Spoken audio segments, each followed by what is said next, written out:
அந்த ஒரு விஷயத்தை ஃபாலோ பண்ணாலே அவங்களுக்கு சர்க்கரை வந்து 50% அளவுக்கு நல்லாவே குறைஞ்சிருக்கு. ஒரு நபர் 25 வயதில் வந்து சர்க்கரை நோயால் பாதிக்கப்படுறாங்க அப்படின்னா அடுத்து இருக்கக்கூடிய 25 வருஷத்துக்குள்ளே அவங்களுக்கு கிட்னி சம்மந்தமான பிரச்சனைகளோ இல்லை வந்து ஹார்ட் சம்மந்தமான பிரச்சனைகளோ வர்றதுக்கான வாய்ப்புகள் நிறைய இருக்குது. இப்போலாம் வந்து ஸ்கூல்லேருந்தே நமக்கு ஸ்ட்ரெஸ் வந்துருக்கு. இப்போ ஒரு 25 வயசுலேயே மல்டி டாஸ்கிங்காக வந்து நிறைய பேர் ஒர்க் பண்ணுறாங்க. ஒரே சமயத்தில் 4-5 விஷயங்களை வந்து ஹேண்டில் பண்ணுறது. இதனால் அவங்களுக்குள்ளே வந்து எப்போவுமே ஸ்ட்ரெஸ் வந்து இருக்குது. நைட்டு தூக்கம் கூட வந்து அவங்களுக்கு சரியாக இருக்கிறதுல இதனாலையும் சர்க்கரை வந்து வரலாம். இல்லை இந்த மாதிரி ஒரு கஷ்டமான டாஸ்க் நீங்கள் பண்ணி முடிக்கிறீங்க அப்படின்னா அதுக்கப்புறம் கண்டிப்பாக ஏதாவது ஒரு கம்ஃபர்ட் ஈட்டிங்க்கு போவீங்க. கழுத்து பகுதி வந்து கருப்பாகிறது, உடம்பு கொஞ்சம் கொஞ்சமாக வெயிட் போட்டுகிட்டே வந்து போகுது, உடம்போட நடுப்பகுதி மட்டும் வந்து வெயிட் போட்டுகிட்டே வந்து போகும். இது இன்சுலின் ரெசிஸ்டன்ட்லாம் வருது. BN cinema YouTube channel viewers எல்லாருக்குமே வணக்கம். இன்னைக்கு சர்க்கரை நோயை பற்றிய நம்மளுடைய கேள்விகளுக்கு விளக்கம் அளிப்பதற்காக ஸ்ரீவர்மா மருத்துவமனையிலிருந்து டாக்டர் ஜெயரூபா நம்மளோட இணைஞ்சிருக்காங்க. வணக்கம் மேடம். வணக்கம் மேம். இப்போ இருக்கிற சின்ன பசங்கள்லேருந்து பெரியவங்க வரைக்குமே டயபெட்டிக்ஸ்ன்ற ஒரு விஷயத்த போராடிட்டு இருக்காங்க. அதோட ஸோ இந்த விஷயம் எதனால் மேம் வருது? டயபெட்டிஸ் அப்படிங்கிறது நிறைய காரணங்களால் வருது. அதுலேயும் முக்கியமாக நம்ம சமீபமாக பார்க்கக்கூடிய வயதினர் பார்த்தீங்க அப்படின்னா ஒரு 25 வயதுலேருந்து 40 வயதுக்குள்ளே இருக்கக்கூடிய நபர்களுக்கு வந்து சர்க்கரை வியாதி நிறைய வரதை பார்க்கலாம். இதுக்கு முன்னாடிலாம் பார்க்கும்போது பார்த்தீங்கன்னா 50 வயதுக்கு மேலே 60 வயதுக்கு மேலே அவங்க ஒரு ரிட்டையர்ட் ஆகக்கூடிய வயசில் வந்து அவங்களுக்கு சர்க்கரை வரலாம். ஆனால் இப்போல்லாம் பார்த்தீங்கன்னா ப்ரொடக்டிவான ஏஜ்னு சொல்லுவோம். இந்த ஏஜில் தான் அவங்க நிறைய விஷயங்களை வந்து சாதிக்கணும்னு நினைப்பாங்க.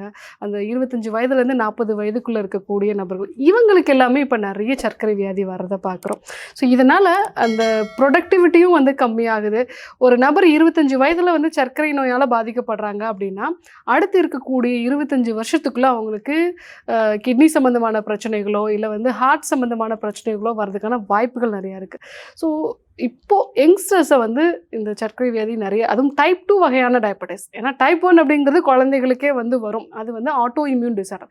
ஆனால் இந்த டைப் 2 வகையான சர்க்கரை அப்படிங்கிறது வந்து யங்ஸ்டர்ஸ்க்கே வர்றதுக்கான ரீசன் நம்மளுடைய உணவு முறைகளும் வாழ்வியல் முறைகளும்.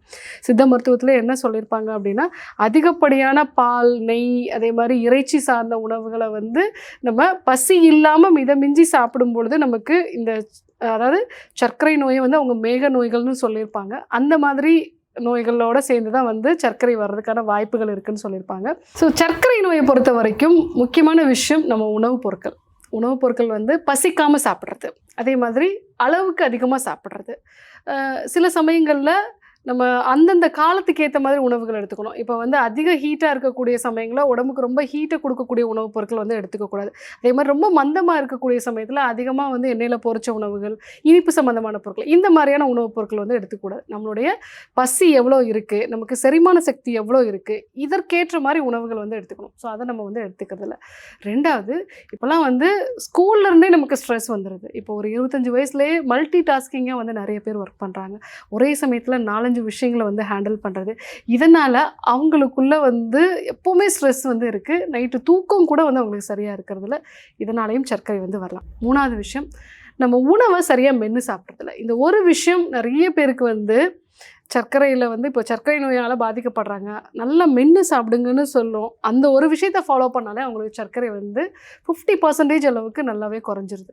ஸோ அதனால் நல்லா மென்று சாப்பிடும் பொழுது நம்ம சாப்பிடக்கூடிய உணவு வந்து உமிழ்நீரோட கலக்கும் போதே நம்ம வயிற்று பகுதிக்கு எந்த அளவில் ப்ரோட்டீன் வருது, எந்த அளவில் வந்து ஃபேட் இருக்குது, கார்போஹைட்ரேட் எந்த அளவில் இருக்குது அப்படிங்கிற ஒரு விஷயங்கள் எல்லாமே நம்ம உடம்புக்குள்ளே சிக்னலாக போயிடும்.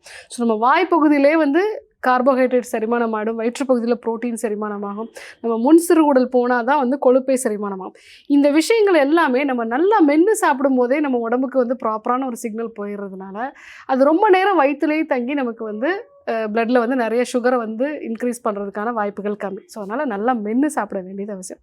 முக்கியமான இன்னொரு விஷயம் என்ன அப்படின்னா உடல் உழைப்பு இல்லாதது. ஸோ இன்றைக்கி 25 வயசில் எல்லாமே வந்து பார்த்திங்க அப்படின்னா வாரத்தில் 6 நாளும் வந்து வேலை, 7வது நாள் முழுக்க தூக்கம் இல்லை டிவி பார்க்குறது. இதுதான் வந்து ஏன்னா 6 நாள் நான் வந்து நிறைய வேலை பார்த்துட்டேன், அதனால் ரொம்ப ஸ்ட்ரெஸ்ஃபுல்லாக இருக்கேன், 7வது நாள் வந்து நல்லா தூங்கி சாப்பிட்டு ரெஸ்ட் எடுக்கணும், இவ்வளோ தான். இந்த லைஃப் ஸ்டைல் தான் நிறைய பேருக்கு இருக்குது. அப்படிங்கும்போது அவங்களுக்கு கண்டிப்பாக வந்து இந்த மெட்டபாலிக் டிசார்டர் வர்றதுக்கான ஒபிசிட்டியோ இல்லை வந்து இன்சுலின் ரெசிஸ்டன்ஸோ வர்றதுக்கான வாய்ப்புகள் இருக்குது. இதனால் சர்க்கரை வியாதி வந்து யங்ஸ்டர்ஸ்க்கு வந்து ரொம்ப காமனாகவே வருது. இது நேச்சுரலாக குணப்படுத்த முடியுமா? சர்க்கரை அப்படிங்கிறது வந்து நம்ம உணவில் தவறு பண்ணுறோம், வாழ்வியல் முறைகளில் தவறுகள் பண்ணுறோம், ரொம்ப ஸ்ட்ரெஸ்ஃபுல்லாக இருக்கும்.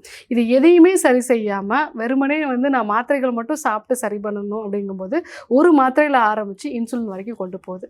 ஸோ கண்டிப்பாக உணவு முறைகளில் மாற்றம் பண்ணணும். பசித்து சாப்பிடணும். நம்ம சாப்பிடக்கூடிய உணவை நல்லா மென்று சாப்பிடணும். அந்த உணவு நம்மளுடைய செரிமானத்துக்கு ஏற்ற மாதிரி இருக்கணும். ஸோ அதே மாதிரி அதாவது எண்ணெயில் பொரிச்ச உணவுகளும் மந்தமாக இருக்கக்கூடிய சமயத்தில் இருக்கும். அந்த மாதிரி நம்மளுடைய செரிமானத்துக்கு ஏற்ற மாதிரி இருக்கணும். நம்மளுடைய காலநிலைக்கு ஏற்ற மாதிரியும் வந்து இருக்கணும். இது மாதிரி நம்ம சாப்பிடும்போது டிவி பார்த்துட்டு சாப்பிட்றது, ஃபோன் பார்த்துட்டு சாப்பிட்றது, இல்லை ஏதாவது ரொம்ப சுவாரஸ்யமாக பேசிட்டு சாப்பிட்றது, நம்ம எந்த அளவில் சாப்பிட்றோன்னே தெரியாது. நிறைய சமயங்களில் நம்ம அதை மென்று கூட சாப்பிட மாட்டோம். ஸோ அந்த மாதிரி இல்லாமல் ஒரு முழு ஈடுபாட்டோட அந்த உணவை நம்ம வந்து அதில் இருக்கக்கூடிய ஒவ்வொரு விஷயத்தையுமே கவனித்து அதனுடைய சுவை, அதனுடைய மனம், இது எல்லாத்தையுமே வந்து நம்ம ப்ராப்பராக அனலைஸ் பண்ணி நம்ம சாப்பிட்டோம் அப்படின்னா நமக்கு அது சரியாக செரிமானமாகும், சர்க்கரை வந்து வராது.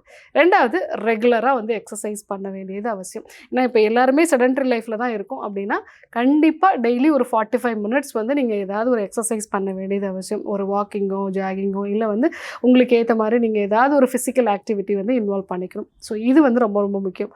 மூணாவது, ஸ்ட்ரெஸ்ஃபுல் இல்லாமல் நம்ம ஸ்ட்ரெஸ்ஸுங்கிறது பார்ட் ஆஃப் லைஃப். ஆனால் ஸ்ட்ரெஸ்ஸை எப்படி மேனேஜ் பண்ணுறதுங்கிறது நம்ம வந்து கற்றுக்கணும். மெயினாக நம்ம நைட்டு தூங்க போகிறதுக்கு முன்னாடி அன்றைய நாளில் நடந்த விஷயங்களை பற்றி நம்ம ஒரு திருப்திகரமான மனநிலை, ஒரு சாட்டிஸ்ஃபேக்ஷன் வேணும். அந்த சாட்டிஸ்ஃபேக்ஷனான ஒரு மனநிலையை வந்து நீங்கள் டெய்லி தூங்க போகிறதுக்கு முன்னாடி அதை ஒரு ப்ராக்டிஸாக நீங்கள் ஃபாலோ பண்ணீங்க அப்படின்னா உங்கள் பாடியில் இருக்கக்கூடிய ஹார்மோன்ஸ் வந்து ரெகுலேட் ஆகும். அதே மாதிரி வந்து சுகர் வந்து கண்ட்ரோல் பண்ணக்கூடிய இன்சுலின் வந்து ரெகுலேட் ஆகும். இந்த மாதிரி விஷயங்கள்லாம் ரெகுலேட் ஆகிறதுனால நீங்கள் சர்க்கரை வியாதி வராமல் தடுக்கலாம்.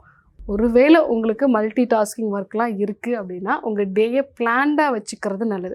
ஏன்னா எப்போவுமே திடீர்னு ஒரு விஷயங்கள் நடக்கும்போது தான் நம்மளுடைய உடம்புக்கு நிறைய சர்க்கரை தேவைப்படும். அப்போ வந்து இந்த அட்ரினல் செக்ரேஷன்லாம் நிறைய வரும்போது தான் நிறைய சர்க்கரை வரும். ஸோ அந்த மாதிரி அடிக்கடி நடக்குது. எல்லாமே லாஸ்ட் மினிட்ல தான் நம்ம வந்து ஃபாலோ பண்ணுறோம். இல்லை நம்ம நிறைய விஷயங்களை வந்து பிளான் பண்ணாமலே வந்து சில விஷயங்கள் பண்ண வேண்டி இருக்குது அப்படின்னா அப்போ வந்து உங்களோட பாடியில் வந்து இந்த சுகர் இம்பேலன்ஸ் வர்றதுக்கான வாய்ப்புகள் இருக்குது. இல்லை இந்த மாதிரி ஒரு கஷ்டமான டாஸ்க் நீங்கள் பண்ணி முடிக்கிறீங்க அப்படின்னா அதுக்கப்புறம் கண்டிப்பாக ஏதாவது ஒரு கம்ஃபர்ட் ஈட்டிங்க்கு போவீங்க. ஒரு கஷ்டமான ஒரு விஷயத்தை செஞ்சு முடிக்கிறீங்கன்னா ஏதாவது ஒரு ஜங்க் ஃபுட் வந்து நீங்கள் சாப்பிடுவீங்க. இதெல்லாம் அவாய்ட் பண்ணுறதுக்கு உங்கள் டே பிளான்டாக இருந்துச்சு அப்படின்னா நீங்கள் சர்க்கரை வராமல் தடுத்துக்கலாம். சர்க்கரை நோய் இருக்கிறவங்க உடல் பருமனாக இருந்தால் என்ன மாதிரியான விளைவுகள் ஏற்படும்? உடல் பருமன் இருந்தது அப்படின்னா இன்சுலின் ரெசிஸ்டன்ஸ் இருக்கும். இன்சுலின் ரெசிஸ்டன்ஸ் இருக்கும்போது ஆட்டோமேட்டிக்காக அவங்க பாடியில் வந்து சுகர் வர்றதுக்கான வாய்ப்புகள் நிறையா இருக்குது. ஓகே மேம், இப்போ டயபெட்டிக்ஸ் வந்துருச்சு அப்படின்னா வீட்டில் இருந்தே அவங்க என்ன மாதிரியான விஷயங்கள் மேற்கொண்டால் டயபெட்டிக்ஸை கம்மி பண்ணலாம்? இப்போ சர்க்கரை வியாதினால் பாதிக்கப்படுறாங்க அப்படின்னா நம்ம காலை நேரத்தில் வெறும் வயிற்றில் ஒரு டீஸ்பூன் அளவுக்கு ஊற வச்ச வெந்தயம் எடுத்துக்கிறது நல்லது. ஏன்னா வெந்தயம் வந்து நமக்கு வயிற்றில் வந்து ஒரு பசைத்தன்மையை வந்து உண்டாக்கும். ஸோ அந்த மாதிரி சமயங்களில் அது வந்து நமக்கு அடுத்து நம்ம சாப்பிடக்கூடிய உணவுகள்லேருந்து சர்க்கரையை வந்து அப்சார்ப் பண்ணுறதுக்கூடிய அளவை வந்து குறைக்கும். ஸோ அதனால் காலையில் வெறும் வயிற்றில் நம்ம ஊற வச்ச வெந்தயம் வந்து எடுத்துக்கிறது நல்லது. அந்த தண்ணீரோடு எடுத்துக்கணும். அதுக்கப்புறமா நம்ம காலை உணவாக சிறுதானியங்கள் சேர்ந்த உணவுப் பொருட்களை வந்து எடுத்துக்கிறது. கூடவே கண்டிப்பாக நீங்கள் ஏதாவது ஒரு சாலட் வகைகளை வந்து சேர்த்து எடுத்துக்கிறது நல்லது. ஸோ அந்த மாதிரி எடுத்துக்கிட்டிங்க அப்படின்னா அந்த சாலட் வகைகளில் இருக்கக்கூடிய பொட்டாசியம், இந்த பொட்டாசியம் வந்து இன்சுலினோட ரெசிஸ்டன்ஸை ஓரளவுக்கு வந்து உங்களுக்கு கம்மி பண்ணும். ஸோ அந்த மாதிரி நீங்கள் காலை உணவை எடுத்துக்கிறது நல்லது. அடுத்து நீங்கள் காலையில் டீ காஃபிக்கு பதிலாக ஒரு நெல்லிக்காய் சேர்ந்த டீயோ இல்லை வந்து ஒரு எலுமிச்சை டீயோ, அதாவது லெமன் டீ, ஸோ இல்லை வந்து நீங்கள் ஒரு செம்பருத்தி டீ, சுக்குமல்லி காஃபி இந்த மாதிரி எடுத்துக்கலாம். ஸோ அதிகப்படியான பாலும் உங்களுக்கு வந்து ஆபத்தானது தான். ஸோ அதனால் அந்த மாதிரி வந்து நீங்கள் காலையில் வந்து நீங்கள் ஒரு 11 o'clock போல் எடுத்துக்கலாம். ஸோ மதிய உணவில் அதாவது டர்ன் த பிளேட் அப்படின்னு சொல்லுவாங்க. அதாவது என்னென்னா நீங்கள் எந்த அளவுக்கு சாதம் சாப்பிடுவீங்களோ அந்த அளவுக்கு காய்கறிகள் சாப்பிட்ணும். எந்த அளவுக்கு வந்து நீங்கள் காய்கறிகள் கொஞ்சம் கொஞ்சமாக எடுத்துப்பாங்க இல்லையா, அந்த அளவுக்கு நீங்கள் வந்து ரைஸ் எடுத்துக்கணும். ஸோ நிறைய காய்கறிகள், கொஞ்சமாக வந்து ரைஸ் வகைகள். அந்த ரைஸுமே வந்து நீங்கள் பாரம்பரியமான அரிசி வகைகளை வந்து நீங்கள் எடுத்துக்கிட்டிங்கன்னா ரொம்பவே நல்லது. ஸோ அதே மாதிரி நீங்கள் ஈவினிங் டைமில் ஏதாவது ஹெல்த்தியான ஸ்நாக்ஸ் வந்து எடுத்துக்கணும். ஸோ நைட்டில் வந்து ரொம்ப சீக்கிரமாகவே வந்து உங்களுடைய இரவு உணவை முடிச்சுக்கிறது நல்லது. ஸோ இந்த மாதிரி விஷயங்கள் நீங்கள் ஃபாலோ பண்ணலாம். வீட்டில் இருந்தபடியே நீங்கள் ஆவாரம் பூ, அது கூட வந்து சிறு குறிஞ்சா, நாவல் கொட்டை, அது கூட வெந்தயம், கருவேப்பிள்ளை, கரிமஞ்சள், இந்த 6 பொருட்களும் வந்து நீங்கள் ஈக்குவல் குவான்டிட்டி வந்து எடுத்துக்கலாம். ஈக்குவல் குவான்டிட்டி எடுத்துகிட்டு அதை பொடி பண்ணி வச்சுக்கோங்க. ஸோ வீட்டில் யாருக்கும் சக்கரை வியாதி இருக்குது, அப்பா அம்மாவுக்கு சக்கரை வியாதி இருக்குது, எனக்கு நான் வராமல் வந்து அவாய்ட் பண்ணணும், இல்லை எனக்கு இன்சுலின் ரெசிஸ்டன்ஸ்க்கான சிம்டம்ஸ்லாம் இருக்குது. ஸோ இன்சுலின் ரெசிஸ்டன்ஸ் அப்படின்னா கழுத்து பகுதி வந்து கருப்பாகிறது, உடம்பு கொஞ்சம் கொஞ்சமாக வெயிட் போட்டுகிட்டே வந்து போகுது, உடம்போட நடுப்பகுதி மட்டும் வந்து வெயிட் போட்டுகிட்டே வந்து போகும், இது இன்சுலின் ரெசிஸ்டன்லாம் வருது. இந்த மாதிரி இருக்குன்னா நான் சொன்ன இந்த சூர்ணத்தை வந்து நீங்கள் ரெகுலராகவே 1 டீஸ்பூன் அளவுக்கு வந்து வெறும் வயிற்றில் வந்து எடுத்துக்கலாம். ஸோ அதே மாதிரி சர்க்கரை வியாதி வந்து எனக்கு இப்போ இருக்குது, ஸோ இது கட்டுப்படாமல் இருக்குது, நான் மெடிசன்ஸும் எடுத்துக்கிறேன், அப்போவும் வந்து எனக்கு வந்து சர்க்கரை வந்து கட்டுப்படலை அப்படிங்கிறவங்க வந்து ஆவாரம் பூ வந்து டீ மாதிரி வந்து எடுத்துக்கலாம். நான் சொன்ன இந்த சூர்ணமும் வந்து எடுத்துக்கலாம். இதே மாதிரி காலை நேரத்தில் வந்து நெல்லிக்காய் அது கூட வந்து மஞ்சள் சேர்ந்த மாதிரியான ஜூஸ் வந்து எடுத்துக்கலாம். ஸோ இதெல்லாம் நீங்கள் வந்து ஃபாலோ பண்ணீங்க அப்படின்னா நீங்கள் மெடிசன்ஸ் எடுக்கும் பொழுதும் உங்களுக்கு இந்த மாதிரியான விஷயங்கள்லாம் ஃபாலோ பண்ணும்போது சர்க்கரை வந்து கட்டுப்பாட்டுக்குள்ள வச்சுக்கலாம். எனக்கு தெரிஞ்ச வரைக்குமே பெரியவங்களுக்கு தான் டயபெட்டிக்ஸ்ன்ற ஒரு விஷயம் வந்துட்டு இருந்தது. இப்போ குழந்தைங்களுக்கும் வர ஆரம்பிச்சிருச்சுல மேம், இது எதனால் அப்படின்னு? இந்த குழந்தைங்களுக்குமே இப்போ ரொம்ப நாளாகவே வந்து இருக்குது டைப் 1 டயபெட்டிஸ்ன்னு சொல்லுவோம். அது வந்து இயற்கையாகவே அவங்க பாடியில் வந்து ஆன்டிபாடிஸ் வந்து ப்ரொடியூஸ் ஆகும். அந்த ஆன்டிபாடிஸ் வந்து அவங்களோட இந்த பேன்க்ரியாட்டிக் செல்ஸை வந்து அழிக்கிறதுனால அவங்களுக்கு வந்து இன்சுலின் செக்ரேஷனே இல்லாமல் டைப் 1 டயபெட்டிஸ் வரும். இது வந்து குழந்தைகளில் ரொம்ப காமனான ஒரு விஷயம். ஸோ இதில் ஒரு சயின்ஸ் என்ன சொல்கிறாங்கன்னா, நம்ம அந்த 6 மந்த்ஸுக்குள்ளே குழந்தைங்களுக்கு வந்து எக்ஸ்க்ளூசிவ் மதர் மில்க் இல்லாமல் நம்ம வந்து மாட்டுப்பால் வந்து கொடுக்குறோன்னா அதில் இருக்கக்கூடிய பொவைன் ப்ரோட்டீன் வந்து அவங்களுக்கு ஆட்டோ இம்யூனிட்டியை வந்து ட்ரிகர் பண்ணுது அப்படின்னு சொல்லுவாங்க. அதே மாதிரி வந்து சில டைப் ஆஃப் ஆட்டோ இம்யூனிட்டி வந்து அவங்களோட பரம்பரையில் வந்து இருக்கலாம். இல்லை அப்படின்னா அவங்களுக்கு ரொம்ப சின்ன வயசுலேயே நிறைய வந்து ஆன்டிபயோட்டிக்ஸ் வந்து கொடுக்குறதோ இந்த மாதிரியான விஷயங்கள் வந்து அவங்க பாடியிலே வந்து ஆட்டோ இம்யூனிட்டி வந்து ட்ரிகர் பண்ணுச்சு அப்படின்னா அதனால் வந்து அவங்களுடைய பேன்க்ரியாட்டிக் செல்ஸ் வந்து அழிஞ்சு ரொம்ப சீக்கிரமே வந்து அவங்களுக்கு வந்து டைப் 1 வகையான சர்க்கரை வியாதி வந்து வரலாம். ஸோ இதற்கு இன்சுலின் அப்படிங்கிறது வந்து நம்ம கொடுக்குறோம். ஸோ அந்த மாதிரியான ஒரு சிகிச்சை முறைகளோட அவங்க உணவு முறைகள்லையும் வந்து கொஞ்சம் கட்டுப்பாடான விஷயங்களை வந்து ஃபாலோ பண்ணுறது நல்லது. அதே மாதிரி ஃபிசிக்கல் ஆக்டிவிட்டியும் வந்து ஃபாலோ பண்ணுறது நல்லது. இன்னைக்கு டயபெட்டிக்ஸ் பற்றி எங்களுக்கு தெரியாத நிறைய விஷயங்கள் எங்களோட பகிர்ந்ததுக்கு ரொம்ப நன்றி மேம். நன்றி. இந்த வீடியோ உங்களுக்கு பிடிச்சிருந்தா லைக், கமெண்ட், ஷேர் பண்ணிக்கோங்க. இதே போன்ற வீடியோக்களை தொடர்ந்து பார்க்க பிகின் சினிமா யூடியூப் சேனலை சப்ஸ்கிரைப் பண்ணிக்கோங்க.